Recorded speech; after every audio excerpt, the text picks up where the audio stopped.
Now I'm going to show you this time the last quantitative method that we are going to use, and it's called the exponential smoothing. So you have something like this in which you already should have your simple moving average and your weight moving average. By the way, I made a mistake and I just realized that weight has only one H. So I'm going to correct it here. I didn't change the videos because, well, it was a little bit more difficult. But remember that I had that mistake. So I'm sorry. These are not familiar words for me either. No son palabras que yo use todos los días. So they're new for me, and sometimes I made mistakes. So weight is correctly written like this. Now, remember that what you should do in order to do it faster and easier for you, you just copy and paste, or just, no, I'm sorry, you just copy the sheet again. So I just did do a right click here, and I use this move or copy, and I select create a copy. If you do not select, you will only move and it won't be copied. So, and I want to put it at the very end to the right, so I select sheet number 2 and I do OK, and I have my new sheet. It's a copy from the previous sheet, as you can see. And now what I need to do is just rename it. I need to put the new name here. Remember that it's very important because just your boss wants it perfect. And it should say here exponential smoothing, for example. And of course, don't forget to change your title. So here should say exponential smoothing. Yeah, here it is. Sales forecast for January 2021. Well, now I have it. Now I need to apply the formula. But first of all, I'm going to just clear this data. Yeah, because I'm not going to use it. Yeah, no fill. And I have my chart again. I'm using the same real sales, remember that. And this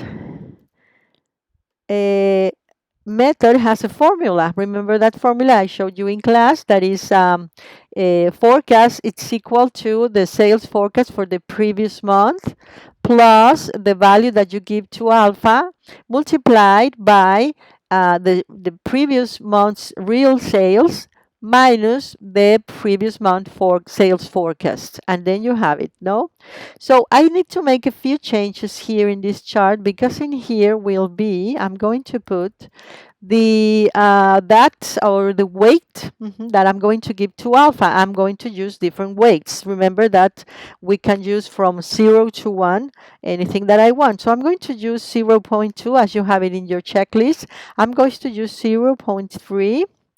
I'm going to use point 4, point 5, and also point 6. And those are going to be my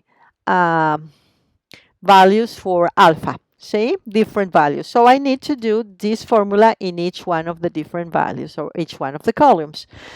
The first thing that I need is I need to have a forecast. As you can see in this line, I don't have any forecast. So I need to copy paste my first real sale into all the different columns. So I just do this and I have it now. And now I can start with my formula. So the formula is very simple. I just do equal, and then I use forecast for the previous month. So will be this one. Plus, I use the sign, the value for alpha. So I have here the value. As I put a number, so I can use it as a cell.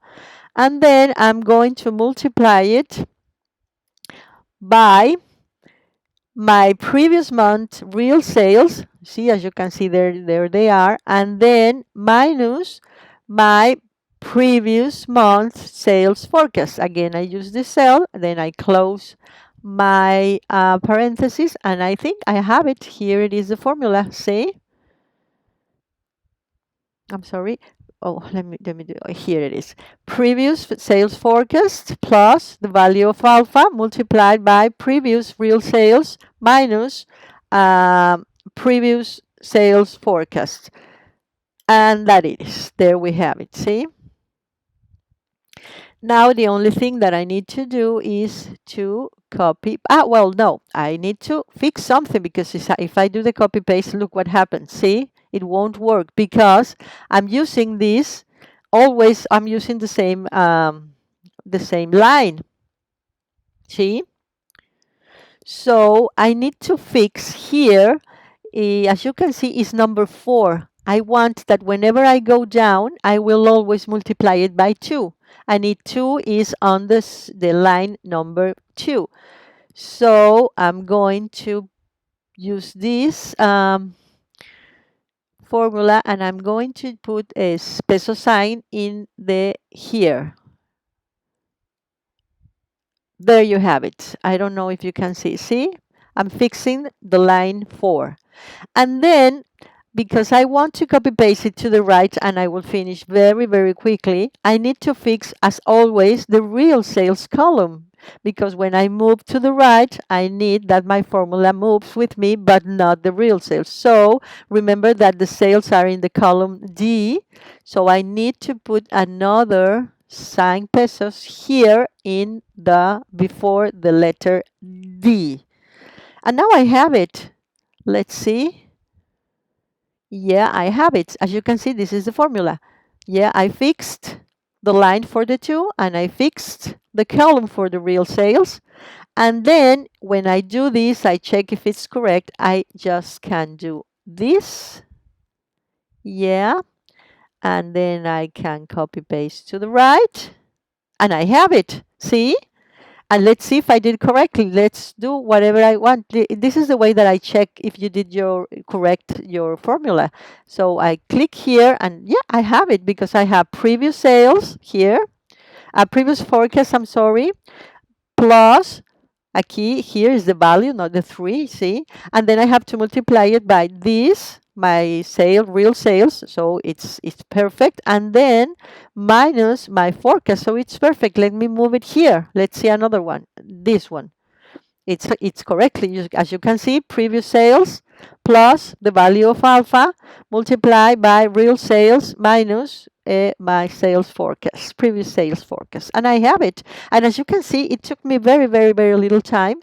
When I know how to use these functions like the fixing the cells or fixing just the lines or fixing the columns, it makes me the opportunity to just do the copy paste. And then I have to do another adjustment to this table because this is perfect because as you can see, I have my real sales minus sales forecast squared by 2, but I need to have data here because the data are in all the cells. So I just need to do this, copy, paste here, and then I can do this here. Copy paste all the way. And now I have my chart complete. It is perfect. And now the last thing that I have to do, you already know, is to detect which error is the smallest.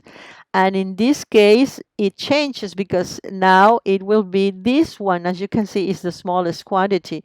So if my boss asks me which forecast will be perfect for this method, well, the forecast will be to using the uh, alpha value of 0.2. So my forecast is this one. See? 4 million pesos, 868,335.75 pesos will be my forecast. I hope that you had any trouble understanding. And remember that I have an advantage by copying the sheets to another one because I don't need to do the graphic again. I have a perfect graphic. As you can see, it's a little bit different because in here they start at the same point and they almost finish at the same point. But as you can see, the high and the low points are, as always, smooth. And this is a very good method too. The 3 methods are useful. So the only thing that you need to do is by consensus, you have to speak with your team classmates, tienen que hablar con sus compañeros in order to determine which of the three methods will take. You will take as the perfect one. You have this one with the exponential smoothing.